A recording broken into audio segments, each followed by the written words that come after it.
एक घमंडी राजा रोज किसी न किसी आदमी की बलि चढ़ा देता था। एक दिन उसने एक जादूगर को पकड़ लिया और जादूगर से कहा, मैं तुम्हें अभी कुछ ही देर में मार दूंगा। राजा उसे मारने से पहले उससे पूछता है कि मेरा फ्यूचर क्या होगा। तो जादूगर ऐसा आंसर देता है कि राजा उसे कभी भी मार नहीं सकता और उसे यहाँ से जाने देता है। दोस्तों, जादूगर ने राजा से ऐसी कौन सी बात बताई होगी जिससे राजा ने उसे जाने दिया? क्या आप बता सकते हैं? आप अपना आंसर जल्दी से कमेंट में लिखिए। आपका टाइम शुरू होता है अब।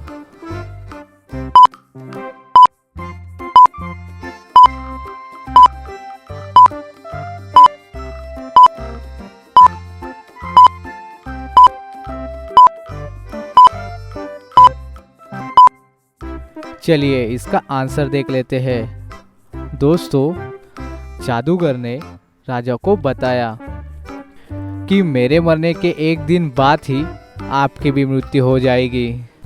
तो राजा ये सुनकर बहुत ही डर गया और वो जादूगर को मार के और कोई रिस्क नहीं लेना चाहता और इस वजह से राजा ने जादूगर को जाने दिया। तो दोस्तों, आपका भी यही आंसर था, तो एक लाइक तो बनता है। तो जल्दी से हमारे वीडियो को एक लाइक तो दे दीजिए। चलिए अब देखते हैं अगली पहेली। रोहन का किसी ने गोली मार के मर्डर किया होता है। जब पुलिस वहां पहुंचती है तो देखती है कि वहां पर कोई भी सुराग नहीं होता और रोहन के सीने में किसी ने गोली मार दी होती है और कमरे में इससे ज़्यादा कोई सुराग नहीं होता। जब पुलिस बाहर जाती है तो देखती है कि बाहर भी कोई सुराग नहीं है और बाहर भी ज़्यादा बर्फ़ पड़ी हुई है। रोहन के घर के पास सिर्फ 3 लोग ही रहते थे और पुलिस को उन तीनों पे ही शक होता है। पहली होती है रीचा। रीचा बताती है कि रोहन बहुत ही शरारती लड़का था और रोज वो अपने दोस्तों के साथ बाहर जाया करता था और आज ना ही उसके घर कोई उसका दोस्त आया और ना ही वो अपने घर से बाहर निकला और शाम के वक्त तो मैं तो घर पे थी ही नहीं। मुझे इससे ज़्यादा कुछ भी नहीं मालूम। फिर पुलिस अंकल से पूछती है। अंकल के पास एक पुरानी बंदूक भी होती है और अंकल उस बंदूक से वो शिकार किया करते हैं। तो अंकल बताते हैं कि उस वक्त मैं तो जंगल में शिकार करने के लिए गया था। इससे ज़्यादा मुझे कुछ भी नहीं मालूम। और फिर पुलिस रोशन से पूछती है। रोशन रोहन का बहुत ही अच्छा दोस्त होता है। वो बताता है कि रोहन के साथ अंकल की बिल्कुल भी नहीं बनती थी। ज़रूर अंकल ने ही रोहन को मारा है और उनके पास बहुत बड़ी एक बंदूक भी है और मैं सुबह से घर से बाहर निकला भी नहीं हूँ। पुलिस उन तीनों की पूछताछ करने के बाद कि समझ जाती है कि इन तीनों में से किसने मर्डर किया है। तो दोस्तों, क्या आप बता सकते हो कि इन तीनों में से मर्डर किसने किया है?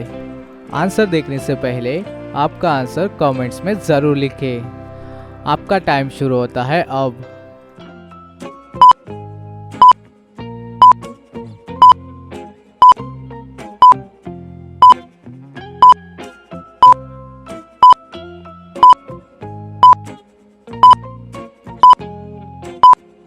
तो चलिए देखते हैं आपने आंसर कमेंट्स में सही लिखा है या नहीं। अगर आपने ध्यान से देखा हो तो रोहन के घर के बाहर व्हील चेयर के निशान थे और वहाँ पर व्हील चेयर तो सिर्फ रोशन चलाता है।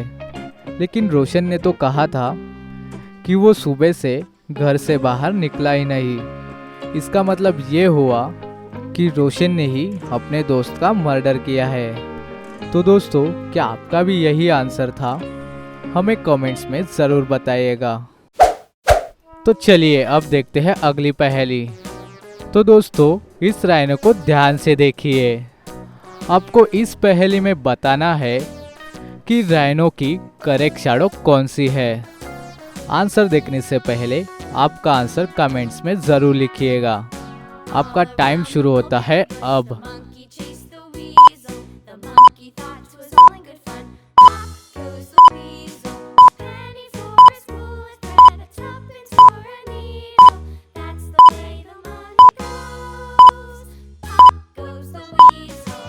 तो चलिए इसका आंसर देख लेते हैं। इस राइनो की करेक्ट शैडो है बी वाली। तो दोस्तों क्या आपका भी यही आंसर था? तो अब इस वाली इमेज की करेक्ट शैडो हमें कमेंट्स में बताइए। आंसर देखने से पहले आपका आंसर कमेंट कीजिए। आपका टाइम शुरू होता है अब।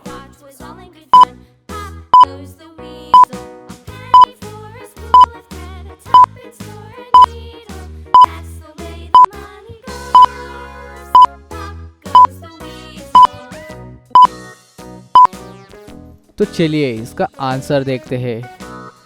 इसमें ये ए वाली शैडो करेक्ट है। चलिए अब देखते हैं अगली पहेली। एक जेल में 2 कैदियों को बंदी बना कर रखा है।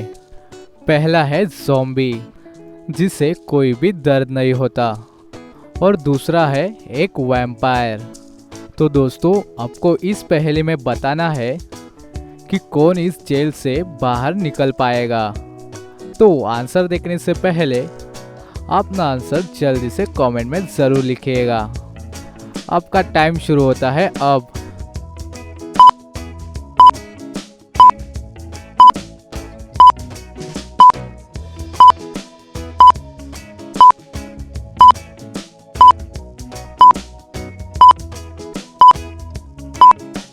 तो चलिए इसका आंसर देखते हैं। दोस्तों इन दोनों में से मेरे हिसाब से तो वैम्पायर तो इजीली बाहर निकल जाएगा, लेकिन कैसे?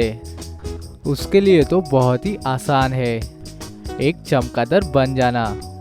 और चमगादड़ बहुत ही छोटे होते हैं, तो वो जब भी बाहर निकलना चाहे तो वो चमगादड़ बन के बाहर निकल सकता है, और ज़ॉम्बी बाहर निकल नहीं पाएगा क्योंकि उसके पास तो दिमाग ही नहीं होता।